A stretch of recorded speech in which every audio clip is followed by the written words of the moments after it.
ঢাকা মহানগরী উত্তর কর্তৃক আয়োজিত ২৬টি থানা ও ৭১টি ওয়ার্ড ও ৬টি ২০টি ইউনিট সহকারে আমাদের ঢাকা উত্তর অন্তর্গত ছাত্রদল, যুবদল, স্বেচ্ছাসেবক দল সহ বিভিন্ন অঙ্গ সংগঠনের নেতৃবৃন্দকে নিয়ে আমরা আজকে এই মৌন মিছিলের আয়োজন করেছি এবং আমরা এই মৌন মিছিলের মধ্যে আমাদের দারুস সালাম থানা ৯ নং ওয়ার্ড এবং ১০ নম্বর ওয়ার্ডের নেতৃবৃন্দ উপস্থিত আছি।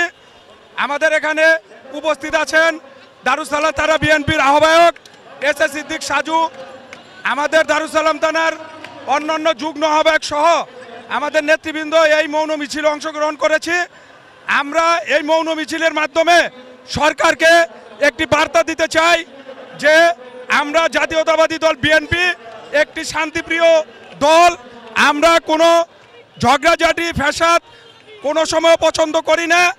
আমরা আওয়ামী লীগ আর বর্তমানে এই তথাকথিত পাকিস্তানের অনুচর জামায়াতে ইসলামীর মতো তারা যেমন মারামারি, তারপর ঝগড়াঝাটি ফ্যাসাদ এগুলার ভিতর দিয়ে তারা রাজনীতিটারে নষ্ট করেছে। তো আমরা জাতীয়তাবাদী দল বিএনপি আমরা কখনোই মানুষের শান্তি, দেশের শান্তি, মানুষের জনগণ কিভাবে শান্তি থাকে সেই ব্যাপারে আমরা সবসময় সচেষ্ট থাকি। আমাদের উত্তরের আহ্বায়ক জনাব আমিনুল হক সে নির্ভয়ে এবং নির্বিচারে কাজ করে যাচ্ছেন। আপনারা জানেন আমাদের ভারপ্রাপ্ত চেয়ারম্যান জনাব তারেক রহমান সেই সুদূর প্রবাসে বসেও দেশ এবং দলের জন্য নির্বিঘ্নে দৈনিক ১৮ ঘন্টা কাজ করছেন।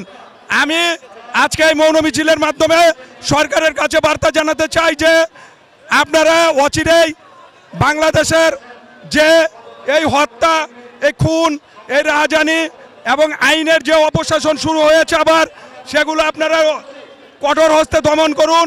আপনারা সেগুলো বন্ধ করার ব্যবস্থা গ্রহণ করুন।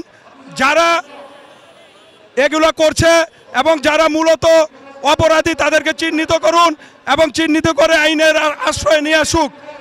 এতে যদি আমার দলেরও কেউ থাকে তাকেও ছাড় দিয়েন না, সেটাই আপনাদের কাছে আমার এই মৌন মিছিল থেকে আবেদন। এই ১৭ বছর অরাজকতার উপরে এই দেশটা মনে করেন চলেছে। এখন আর ওই সময় নাই যে মনে করেন এই দেশকে অরাজকতাতে ভালাবে। আমরা চাই দেশে শান্তি ফিরে আসুক। সামনে নির্বাচন, সবাই আমরা নির্বাচনমুখী হই। সামনে নির্বাচনকে কিভাবে আগিয়ে নেওয়া যায় সেই নিয়ে আমরা কাজ করি। আমাদের এই কাজের উপরে আর কোনো কাজ নেই, কারণ একটা গোষ্ঠী চাচ্ছে নির্বাচনটাকে পিছিয়ে দিতে। তাই সবাই সাবধান, সতর্ক থাকুন। কোনো অরাজকতাতে, কোনো ঝামেলাতে কেউ লিপ্ত হবে না।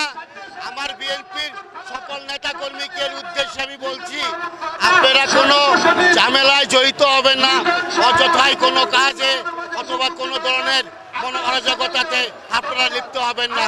আর যদি লিপ্ত হন তাহলে আমরা বাধ্য হয়ে আপনাদের দল থেকে বহিষ্কার করব।